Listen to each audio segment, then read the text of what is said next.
Hello, good afternoon, my dear students. Welcome to our first lesson in general mathematics, that is review on functions. So we all know that you have already encountered functions when you were in grade 8 until grade 10. Okay, so you have already the idea of functions. The objectives of this lesson are the following. First is you are expected to define relations and functions. Another one is to illustrate functions using ordered pairs, table of values, graphs, and equations. Determine the domain and range of a function. And lastly, represent real-life situations using functions, including piecewise functions.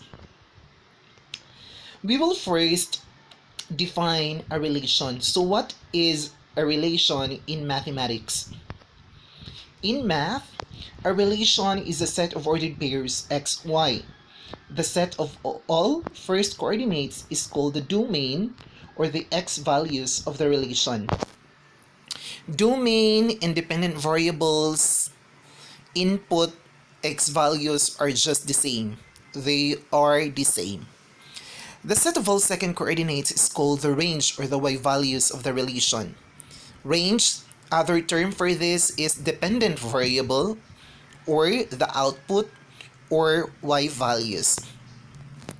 Let us take this example in identifying the domain and range. So in this set of ordered pairs, 0, 2, 1, 3, 2, 4, 3, 5, 4, 6, the domain of the relation is 0, 1, 2, 3, 4. So these numbers are colored by red. These are the values of the first set of all the first coordinates. We have the 0, the 1, the 2, 3, and 4. While its range is 2, 3, 4, 5, and 6. So the range are blue in color. 2, 3, 4, 5, 6. So as what you have observed, these number exist on the coordinates. If ever there is a repetition of number in the domain, for example 0, 2, 0, 3, 0, 4, 0, 5, 0, 6, you only write 0 once inside the brackets. Okay, inside the brackets, you don't need to repeat the number inside the brackets. You only have to write this once. Okay, so that is how you are going to determine the domain, at the same time the range of a relation. Another one is function. Take note, a function in mathematics is a relation defined as a set of ordered pairs x, y, where no two or more distinct ordered pairs have the same first element x. That is, every value of x corresponds to a unique value of y. Take note that a function is a special type of relation. Okay, so these two mapping diagram illustrate types of functions. We have one-to-one function and the many-to-one function. On one-to-one function, as what you have noticed, 1 is paired to 5, 2 is paired to 6, 3 is paired to 7, 4 is paired to 8, meaning every element in your x, or the input, is being paired to a distinct elements in your y, or output. So 1, 5, 2, 6, 3, 7, 4, 8. Okay, many to one here you have observed 1, negative 1. So 1 is paired to 2, negative 1 is paired to 2, 3 is paired to 10, and negative 3 is paired to 10. So all the elements in your x values are unique.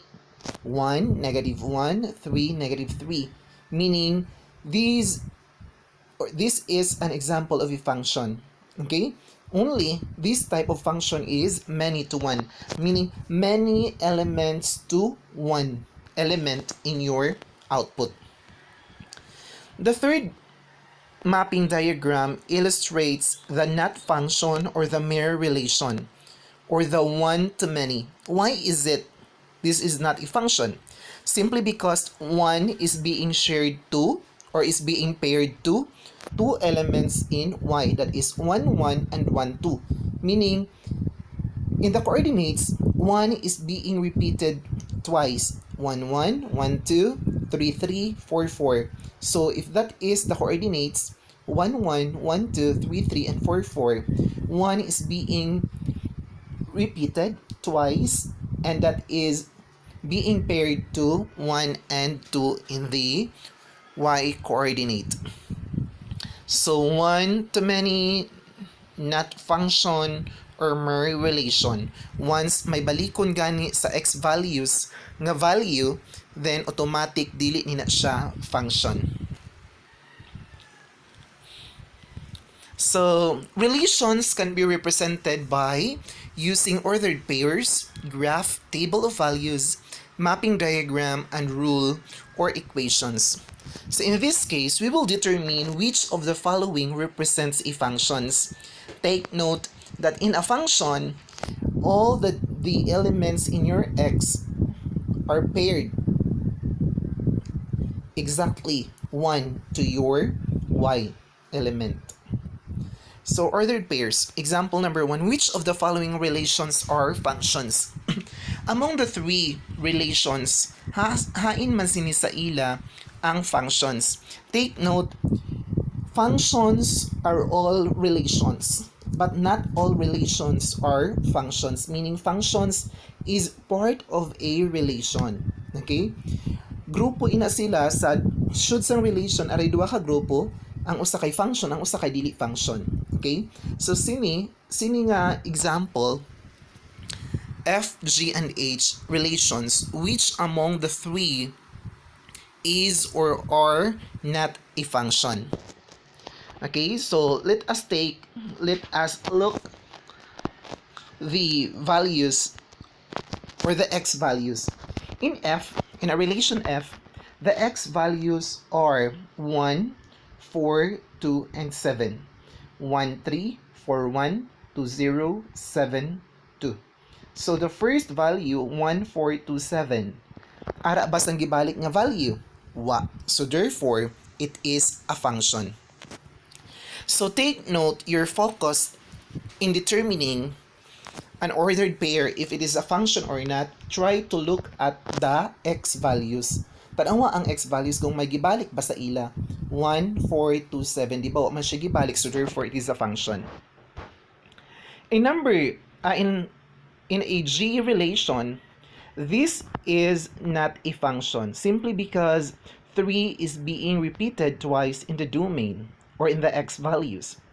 So, as what you have observed, 3, 2, 4, 4, 3, 3, and 8, 9. So, 3 is being repeated or is being paired into 2 and 3. So, meaning it is not a function. Okay? So, H is 1, 2, 2, 3, 3, 4, 4, 5. That is the given ordered pairs. So, in the domain are, or the domain would be 1, 2, 3, 4. Then, since wa man sa ilas ang gibalik, 1, 2, 3, 4, sa iya domain, then therefore, it is a function. So, simple dagad kaayo. Ha? Tanawon dagad nimo or i-check dagad ang imo x values. Kung ara bas ang gibalik, then therefore, it is not a function. Pero kung wa ganit sang gibalik, distinct ganit tanan ang imo domain, then therefore, it is a function. Kung wa gibalik, kung wa gibalik, that is a function. Kung may gibalik ganit sa x values, that is not a function. Para klaro. Okay, on this table of values, so take note, an ordered pair can be written into a table of values. At the same time, table of values can also be written in an ordered pair. Okay? So in this example, letter A, is this a function or not? Okay, so the ordered pairs are negative 3, 10, negative 2, 5, negative 1, 2, 0, 1, 1, 2, 3, 5, and 4, 6. As we all know, as what we have observed, there are no values in our x being repeated. So therefore, this is a function. On the second example in table of values, we have 1, 1, negative 4 in our x. For our y is negative 3, 3, 2, and negative 2. So as what you have observed in our x values, 1 is being repeated twice, negative 4 also is being repeated twice. Therefore, it simply shows that this table of values is not a function. Okay? So we are done with the ordered pairs. Now let us proceed to mapping diagram. Which of the following mapping diagram represent a function or functions? Represent functions. Okay? So the first function is function f. We have this input 10, 20, 30, 40. The output we have 15, 25, 35, 45. So 10, 15 partnered niya, first ordered pair nga aton ma-create. Sa function f we have 10, 15, 20, 45, 30, 25, 40, and 35. So in this case, there are no values in our x or in our domain which is repeated more than once. So therefore, function f is a function.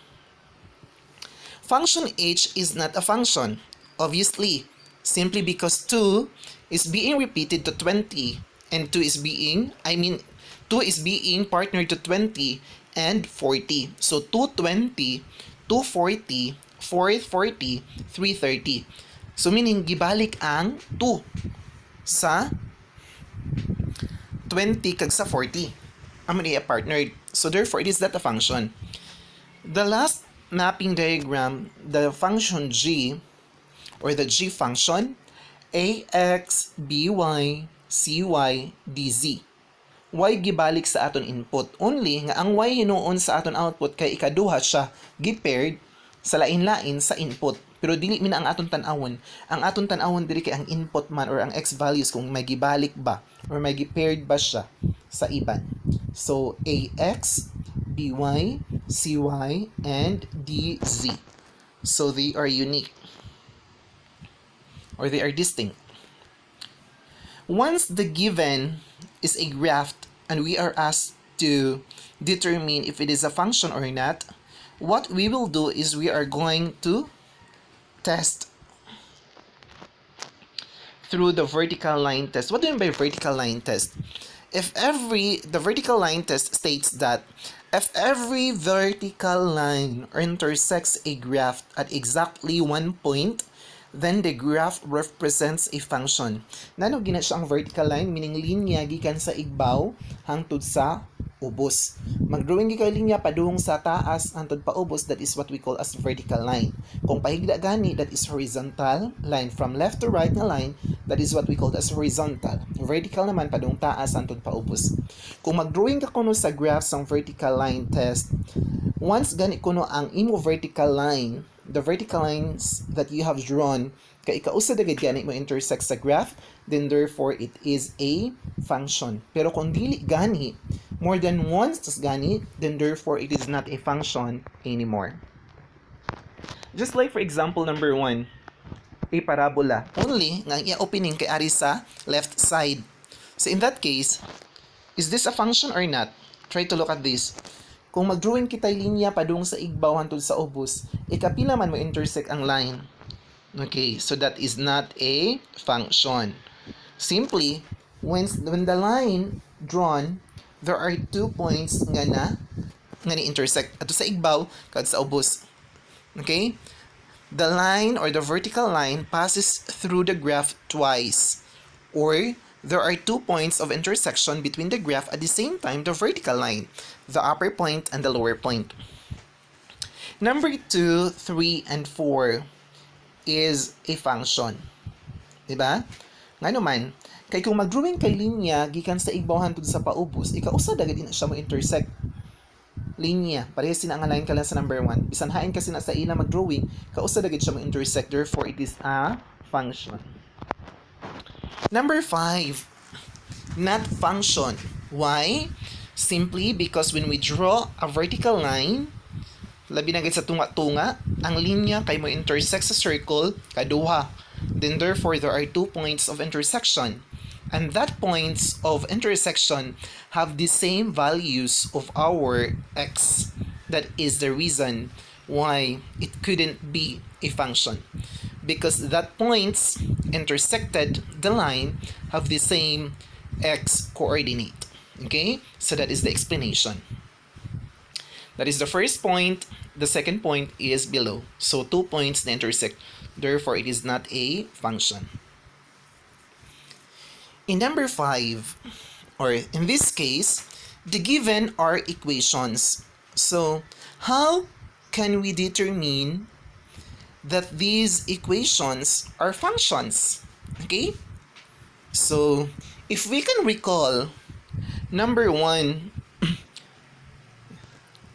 is a function. Why? Because that equation is a linear equation. Then we know that the linear equations or functions, the graph are line. The graphs are line, di ba? Linear equations or linear functions, ang graph kay line by a straight line. Therefore, kung mag-drawing kitay line, vertical line pa dong igbaw until ubos, kausa dagad siya mo intersect. Okay? So that is a function. Number 2, we have x squared plus 3x plus 2. So this equation is what we called as quadratic equation, wherein the highest exponent of our variable x is 2. So that is a quadratic. So therefore, quadratic is a function. Number 3, x squared plus y squared equals 4. This is a function or not? Okay, this is a circle, di ba? Amo man siya ang equation of a circle. So therefore, ano gadong circle? Ini-graph naton. Okay, ma-intersect. Once gani ang exponent sang x kag sang y kay the highest exponent sang x kag sang y kay 2, then therefore it is an equation of a circle wherein there are 2 variables exist. This is not a function. Number 4, why it is not a function? Okay, later on I will explain. Number 5, it is also a function. Okay, so here is the explanation for number 1. When we make a table of values for number 1, we have here our x values 1 to 6. The corresponding value of our y would be 5, 7, 9, 11, 13, and 15, respectively from 1 to 6. So 1, 5, 2, 7, 3, 9, 4, 11, 5, 13, and 6, 15. In 1, 5, how did you get 5? All you need to do is to substitute the value of our x, which is 1, to the equation. 1 times 2, ang x, pulyan natin 1, times 2, that would be 2 plus 3, that is equal to 5. Sa ikaduha naman, 2, 7, paano nakiuha ang 7? So 7 times 2, 2 times 2 ang aton x, 2 times 2, that is equal to 4, plus 3, that is equal to 7. 3, 9, same thing. Ato lang siya i-substitute ang x or ang 3 sa x sa equation. 3 times 2, 6 plus 3 equals 9, and so on and so forth. So as what you have observed sa coordinates, as the x increases, our y also values increases. So therefore, there will be no tendencies nga ang aton x values kaduha sang corresponding value sa y. Kausa dagayod. Okay? Number 2. Function 1, 2, 3, 4, 5, 6. That would be our domain. Our x values. Our y, 6, 12, 17, 30, 42, and 56. So they are unique from each other. Number 3. Kung 0 ang aton x, ang y values kuno kay pwede 2, pwede negative 2. Kung 1 naman ang aton x, ang iya value kay 1.73 kag negative 1.73 sang y. Kung 2, 0. So in that case, kung 0 gayan, muhatag siya duwa ka value sa y. Ano man natin pagkuha sa 2 kag negative 2? Same gyapon ato na siya i-substitute sa equation. Ang x pulihan sang 0. 0 raised to the power of 2 is equal to 0. So 0 plus y squared, that is y squared, equals 4. Aton isolve ang y, get the square root of y squared. Then kualat ang square root sang 4. Square root of y squared, that is equal to y. And the square root of 4, that is equal to positive and negative 2. So that is why we have that values. Same thing sa number 4. Square root of x plus 4. Kung 0 ang value sang aton x, ang result sang imo y kay negative 2 kag 0, negative 2 kag 2. Kung 1 naman, 1 plus 4, that is equal to 5. Then square root of 5, that is equal to positive or negative square root of 5. Or kung imo na siya i-calculator, ang square root sang 5 kay there are two possibilities. The positive value at the same time a negative value. Okay? Same with square root of 6. Positive, negative. While in number 5, that is a function. Why? Simply because if our x is 1, the value of our y is 4. Kung 2, 4. Kung 3, 4 gihapon. Kung 4, 4 gihapon. Kung 5, 4 gihapon. Kung 6, 4 gihapon. So in that case, the graph is a horizontal line. So kay horizontal man siya, so ang aton y values kay pariho. Di ba? So, okay din na nga pariho ang y. Basta ang sa x lang gayud, wa gayud sang magkapariho. Ha? Kay dili maayo. Joke lang. Kay sa function, 1 to 6, wa man dira gibalik nga value. No repetition of values. So, therefore, it is a function. This time, we will determine the domain and range. Okay? So we will just determine the domain for each relation using the set builder notation. So this is just a review also. You have done this before when you were in junior high school. In letter A, y is equal to 3x minus 2. So in this case, what is the domain? Identify the domain. Ano ganun domain? That is our x values. So what are the possible x values of our domain? Y is equal to 3x minus 2. So in that case, our domain would be, okay, in letter A, for every value of x, the x would be, or our x would be the element of any real numbers. Are there means real numbers. Okay? So ang domain naton, bisan nanong nga numero, pwede siya ma-fraction, pwede siya decimal, pwede siya ma-integers, positive or negative, pwede siya ma-zero. So, amin nagipasabot, nano ko ang imo pwede nga ikapuli sa value sang x, nga mohatag sang value sang y. So, we have all real numbers. That would be the answer. Number 2, same, all real numbers. Okay? Letter C. Sa letter C, the domain would be all real numbers between or within negative 1 and 1. Meaning, ang pwede daghan nga value nga imo sinadira ika-substitute sa x squared plus y squared equals 1. Ang pwede daghan nimo nga ika-substitute nga value sang x kay ang numero gikan sa negative 1 hangtod sa 1. Ngano man? Kay kung 2, in number 3, kay kung 2 na siya, for example, mahimo na siya nga 2 ang value sang x. So, 2 times 2, that is equal to 4. So, imo diri i-transfer sa kilid, sa right side. So, mahimo siya nga y squared equals 1 minus 4. So, kung 1 minus 4, that will be negative 3. So, y squared equals negative 3. The square root of y squared, that is equal to y.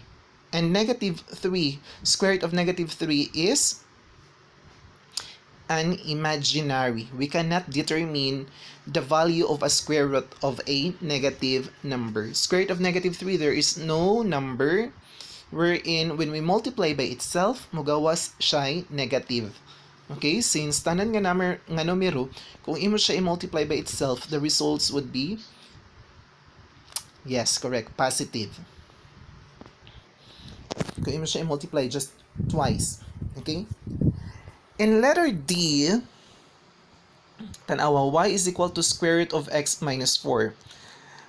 Y is equal to square root of x minus 4. If ara ganit sang square root, sa should sina dapat, ang iyagid sina resulting value kay dapat positive. Kay kung ma-negative gani, may mo siyang imaginary. So para ma-positive, ang imo dapat should sang x, or ang value nga dapat nimo sang x kay dapat kay equal or mas dako pa sa 4. Meaning, 4 is the lowest value since 4 minus 4 that is equal to 0. And square root of 0 is 0. Okay? Samot na kung positive. Okay? Kung ang value sa imo x kay 5, 5 minus 4 that is equal to 1. Square root of 1 that is equal to 1. So kung na-negative, di ka kayo makakuha sa answer. Amin na siya, ang real numbers dapat, ang sa letter D, dapat ang imo value sa x kay would be all real numbers greater than or equal to greater than or equal to 4. In letter E, that is a rational function, 2x plus 1 over x minus 1. Here, all real numbers, ang domain niya kay all real numbers except sang 1. Ngano wa may labot ang 1? Tanawa. Kung aton ipuli ang 1 sa 2x plus 1, ang numerator mahimo nga 2 times 1, 2 plus 1, that would be equal to 3. Pero sa ubos, 1 minus 1, that is equal to 0. So, dili siya pwede nga ma-0 ang denominator. Kaya nga no gani, 3 divided by 0, that is equal to undefined. Dili siya dapat ma-undefined. Okay lang unta kung sa igbaw kay 0, sa ubos kay 3. Kay sakto na. 0 divided by 3, that is equal to 0. Pero kung ang 0 ay sa ubos, 3 divided by 0, mahimo na siya nga undefined. Letter F, that is equal to y is equal to the absolute value of x plus 1, where x is the greatest integer function, where is the greatest integer function. So here, absolute value, x, what are the possible values of our x? So that is equal to, or that is, or our domain would be the all real numbers. So that is how we are going to determine the domain of our equations.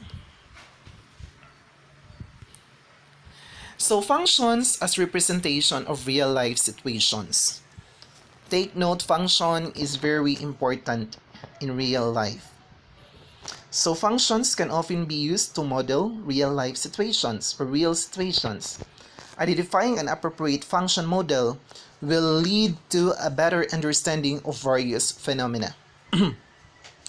We are not aware that function does existing in our everyday lives, in our daily life experiences. Just like, for example, give a function c that can represent the cost of buying X meals if one meal cost 40. So what would be our function? So if every meal cost 40, then therefore our function would be C of X, wherein our C represent the cost of buying X meals, that is equal to 40X. If you are going to buy a meal wherein each meal cost 40 pesos, kung magpalit kay duha, if you will buy 2 meal, then the cost would be 40 times 2, that would be equal to 80. Kung tulo, 120. If you will buy 10, that would be 100. Kung 10 naman, that is equal to 400. Okay? Sa ingon ana siya. That is how function is very important. Some situations can only be described by more than one formula, depending on the value of the independent variable. And that is what we mean by piecewise function.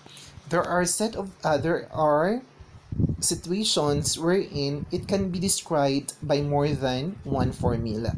And these formulas are what we call piecewise functions.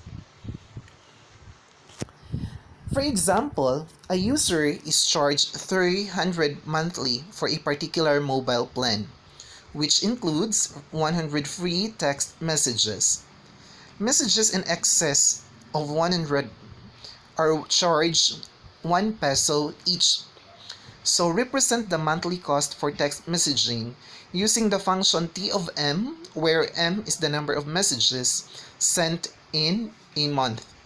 So in this case, in example number 1, these are very common experiences, most especially nowadays, that we used to text, we used to call, we used to surf, okay, we used to communicate and socialize with our friends. So 300 pesos monthly for a particular mobile plan. It is very important that we have to understand the problem for us to find out or get the correct answer. Okay, so we will make sure that we have, in reading a problem, make sure that you have understand very well. If you really do not understand, then try to ask the assistance of your mother, of your siblings, or whom or anybody who can assist you in understanding such problem. Okay, so in this case, my dear students, represent the monthly cost for text messaging using the function. So here, kung ang iya daw text dili maabot sang 300, dili maabot sang 100, ang iya dagit bayaran monthly kay 300. Pero once na gani mo go beyond sa 100, kada text kay may piso nga charge. Okay? So that is our problem. So in this case, the cost of messaging can be expressed.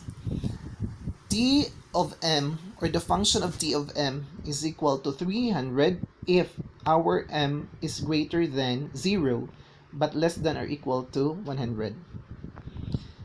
But if our M is greater than 100, so the function would be T of M that is equal to 300 plus M. Or it could also be 300 plus M minus 100. M minus 100. Open and close parenthesis. So that is the formula which can describe the problem. Another example is the doctor's fee is based on the length of time. Up to 5 minutes conversation or consultation cost 500. If the consultation over 6 and up to 15 minutes, or the conversation lasts for 6 up to 15 minutes, then it will cost 800. But if the conversation lasts over 15 minutes, the cost would be 800 plus 50 pesos per minute above 15 minutes.